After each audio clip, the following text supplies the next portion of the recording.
So now students, we are going to study about motion in two dimension. Two dimension का मतलब ये होता है when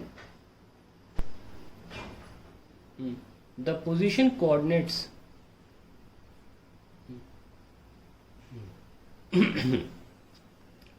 of body change when the position coordinates of the body change with time. When both the position coordinates of body change with time. Like suppose आपके पास एक 0 पे एक body है और कुछ वक्त के बाद वो पहुंच जाती है 10,0 पे, मीटर में ले लेते हैं. तो आप देख सकते हैं केवल एक्स कोऑर्डिनेट चेंज हुआ, वाई कोऑर्डिनेट चेंज नहीं हुआ. पर अगर आपके पास कोई बॉडी है जो ऐसे ऐसे मूव कर रही है तो आप देख सकते हैं कि उसका दोनों कोऑर्डिनेट बदल रहे हैं समय के साथ. एंड फाइनली 10,0 पर with time coordinates are getting changed in both directions. उनमें से एक मोशन होता है जो अगर ग्रेविटी में फेंका जाए तो वो ऐसे फॉलो करता है पाथ. जिस चीज को हम फेंकते हैं उसे हम बोलते हैं प्रोजेक्टाइल. जो पाथ है उसे प्रोजेक्टाइल नहीं बोला जाता. जो चीज फेंकी जाती है उसे प्रोजेक्टाइल बोलते हैं. और पाथ होता है पैराबोलिक. और इसको हम साबित कर सकते हैं. हमने पहले भी पैराबोलिक बताया था. पैराबोलिक की पहचान ये होती है कि y coordinate is a function of x square. y यानी कि हाइट कोऑर्डिनेट x के स्क्वायर रिलेशन में डिफाइन होता है, तब हम पैराबोलिक बोलते हैं. इसको एक्सप्लेन करना भी आसान है. इसको प्रूव कर देते हैं सेकंड में. जैसे कि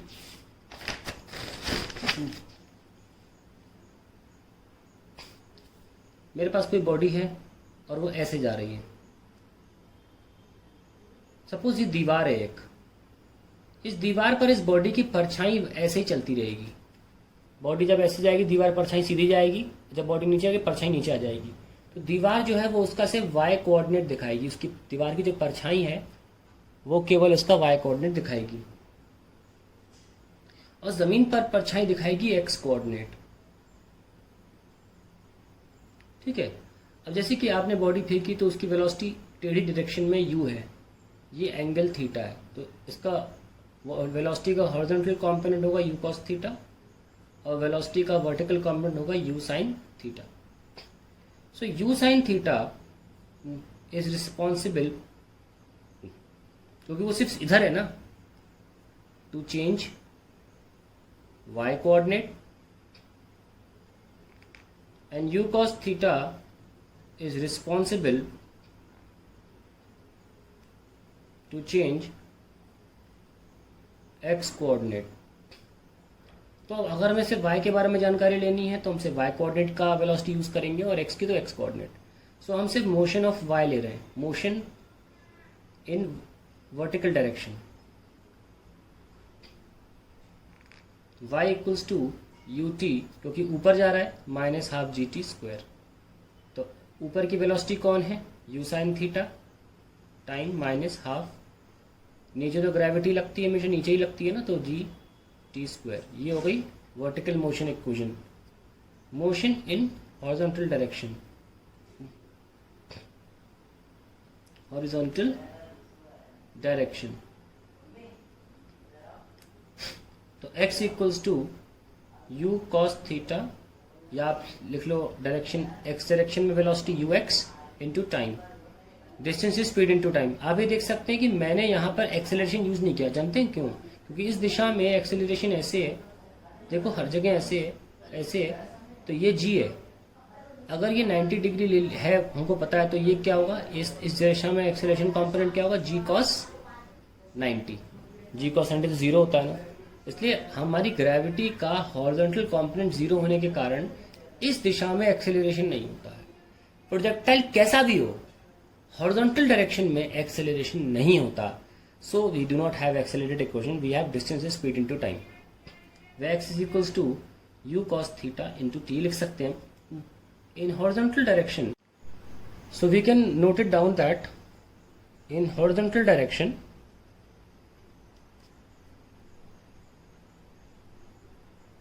the component of acceleration due to gravity, component of acceleration due to gravity is 0. So we have not two equations separately working. ये वाली इक्वेशन दीवार में परछाई के लिए बनाई गई है और ये दीवार है परछाई के लिए बनाई गई है, और ये वाली इक्वेशन जो है x वाली ये ज़मीन पर परछाई के लिए बनाई गई है. आइए इनको दोनों को मर्ज करके देखते हैं और दिखाते हैं आपको कि क्यों पैराबोलिक होता है.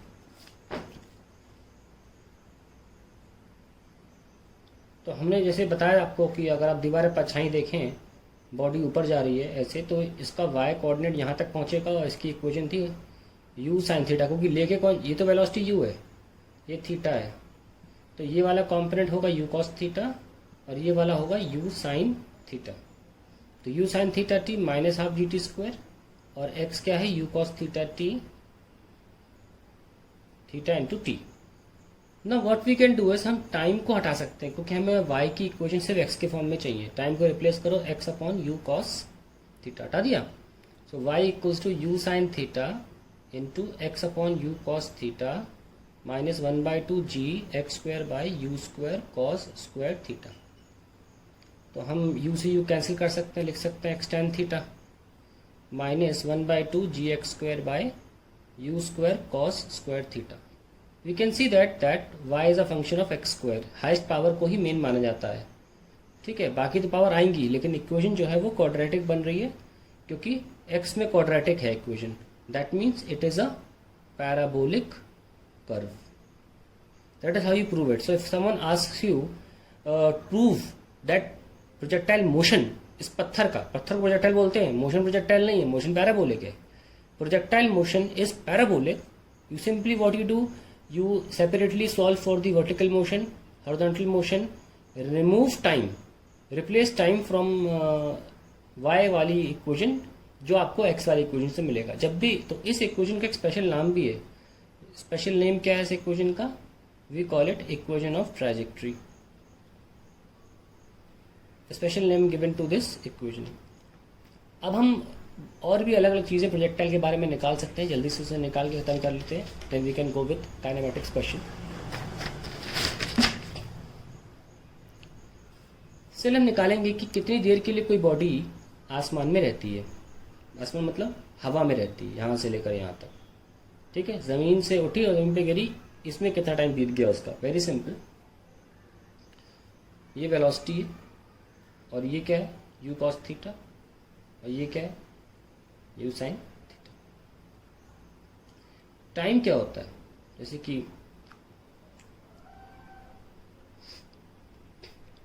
आपकी जो बॉडी है y equals to u sine theta t minus half g t square. ये हमने वर्टिकल मोशन किया. अब देखिए, जब बॉडी यहाँ से स्टार्ट होती है, कोऑर्डिनेट क्या है? 0,0. y कोऑर्डिनेट कितना है? 0. यहाँ मान लीजिए x टोटल जहाँ से लेकर यहाँ तक रेंज r,0. यहाँ पे भी y कोऑर्डिनेट कितना है? y coordinate again 0. सो अगर हम देखें डिस्प्लेसमेंट को, अगर हम 0 रख दें तो डिस्प्लेसमेंट पूरे कैपिटल T टाइम, यानी कि टोटल टाइम जितनी देर के लिए बॉडी हवा में है उतने देर के बाद ही जाके डिस्प्लेसमेंट 0 होता है y एक्सिस का, क्योंकि y कोऑर्डिनेट का, क्योंकि स्टार्टिंग में भी y कोऑर्डिनेट 0 है. डिस्प्लेसमेंट हुआ है x कोऑर्डिनेट में, 0 था r हो गया, पर y कोऑर्डिनेट डिस्प्लेसमेंट में 0 था, 0 है. तो अगर हम y में 0 पुट कर दें कि डिस्प्लेसमेंट हुआ ही नहीं, तो ज़मीन पे वापस आके तो डिस्प्लेसमेंट नहीं होगा. t minus half g t square. तो आप t को t कैंसिल कर सकते हैं और आपको जो t मिलेगा वो मिलेगा 2u साइन थीटा बाय जी. सो इतनी देर के लिए बॉडी हवा में है, या यूँ कहिए इतनी देर के बाद बॉडी का डिस्प्लेसमेंट y कोऑर्डिनेट में 0 हो जाता है. तो y 0 रखने से ऐसा हो जाता है. अब देखिए एक और तरीका है इसको प्रूफ करने का. ये एक मेथड 1 हो गया, M1. मेथड 2 देखिए क्या है. देखिए यहाँ से जाते जाते यहाँ पे जाने के बाद बॉडी और फर्दर ऊपर नहीं जा पाई, यानी कि यहाँ पर बॉडी का vertical component of velocity zero हो गया होगा, यू साइन थीटा यहाँ पे जीरो हो गया होगा। होता तो बॉडी और आगे चली जाती ऊपर, मतलब हाइट और अटेन करती, है ना। तो क्या इक्वेशन यूज कर सकते हैं, सिर्फ वर्टिकल मोशन की बात करें, v v vertical u vertical minus g t. Vertical height velocity zero हो जानी चाहिए। इनिशियल वर्टिकल कंपोनेंट क्या है, u sine theta minus g t. तो u sine theta upon g is equal to t, यानी कि बॉडी को यहां से यहां आने में टाइम लगा you sine theta by g, तो उतना ही टाइम यहां से यहां आने में लगेगा, क्योंकि बॉडी पर वही तो एक्सेलरेशन ऐड कर रही है जी, है ना। यहां से यहां आने में अगर छोटा टी टाइम लगा है तो यहां से यहां आने में वही टाइम तो लगेगा। तो टोटल टाइम क्या हो जाएगा, 2t, which is 2u sine theta by g. तो दोनों तरीके से आप सॉल्व कर सकते हैं, दोनों इक्वली छोटे हैं। यहां से y जीरो रखना है, तुरंत आ जाएगा टाइम, और यहाँ पे आपको वेलोसिटी को जीरो, फाइनल वेलोसिटी को टॉप पे जीरो करके दोगुना करना, तुरंत आ जाएगा आंसर। तो पहली चीज आपकी यू सॉल्व हो गई, और इसको हम अक्सर बोलते हैं टाइम ऑफ फ्लाइट, तो टाइम ऑफ फ्लाइट से जाना जाता है। ठीक है, अब हम निकालते हैं कि प्रोजेक्टाइल मैक्सिमम कितना हाइट अटेन कर लेता है, उसको बोलते हैं मैक्सिमम हाइट। तो y equals to u sine theta t minus half g t square.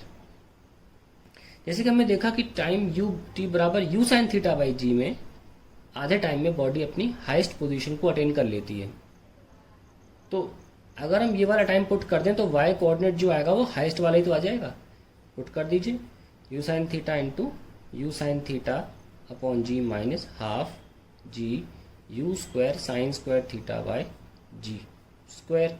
ये cancel, u square sine square theta by g minus u square sine square theta by 2g, ये हो जाएगा u square sine square theta by 2g, और ये आ गया y। तो ये होगा मैक्सिमम हाइट, क्योंकि हमने टाइम जो पुट किया वो वाला टाइम है जब बॉडी यहाँ पर थी। क्या फॉर्मूला निकल के आया, u square sine square theta by 2g।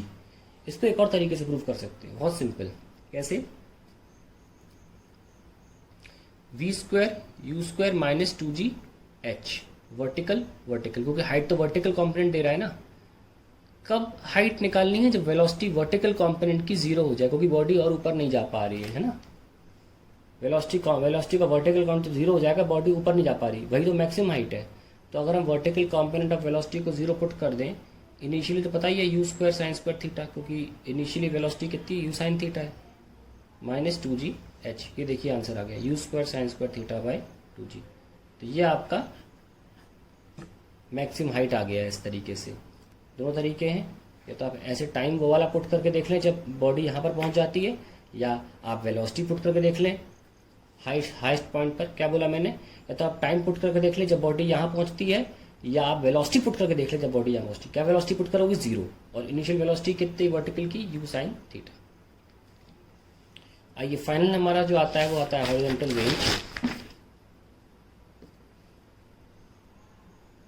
कि बॉडी कितना हॉरिजॉन्टल रेंज ट्रैवल करती है। इसको हम आर से देखते हैं। वेरी सिंपल, ये रेंज जो होती है ये, क्योंकि इस दिशा में एक्सेलरेशन तो होता नहीं है, simply distance speed into time से आंसर निकल आएगा। स्पीड कितनी इस दिशा में, यू कॉस थीटा, और पूरा टाइम कितना लगा, time of flight 2u sine theta by g के। तो आज u square sine 2 theta cos theta by g. हम सॉल्व करते हैं इसको, sine 2 theta upon g is r. ये हमारे पास, तो ये स्क्वायर नहीं है, 2 है, u square sine 2 theta by g. यहाँ से एक बहुत बढ़िया केस निकल के आता है, देखिए क्या, साइन 2 थीटा होने की वजह से। Suppose if I have theta equals to 60 degree, तो रेंज क्या आएगी, u square sine 2 into 60 upon g. कितना आया, u square sine 120 by g. ठीक है भाई, अगर थीटा हमारा 30 डिग्री होता तो क्या होता, r is u square sine 2 into 30 by g, that is u square sine 60 by g. ठीक है, अब देखिए दोनों में क्या है, u square by g common आ रहा है दोनों में ना। मेन चीज क्या है, एक में साइन 120 है और एक में साइन 60 है। आई होप आपको पता होना चाहिए कि साइन 120 साइन 60 के बराबर ही आता है। यानी कि रेंज दो एंगल्स पर सेम हो सकती है। और फिर ये एंगल्स कैसे हैं, 60 और 30 डिग्री, ये एंगल्स आपस में कॉम्प्लीमेंट्री हैं। तो ये बात याद रखिएगा कि फॉर कॉम्प्लीमेंट्री एंगल्स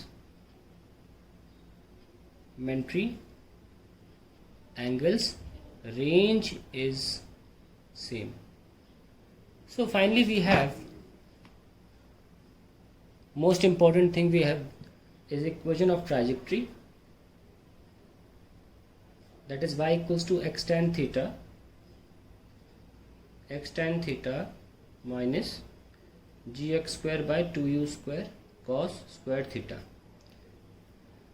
जो मैंने मैक्सिमम हाइट निकलवाई है u square sine square theta by 2g, range निकलवाई है u square sine 2 theta by g, और जो टाइम ऑफ फ्लाइट है 2u sine theta by g, ये बहुत ही लिमिटेड क्वेश्चन में ही यूज़ होता है, बहुत लिमिटेड क्वेश्चन में।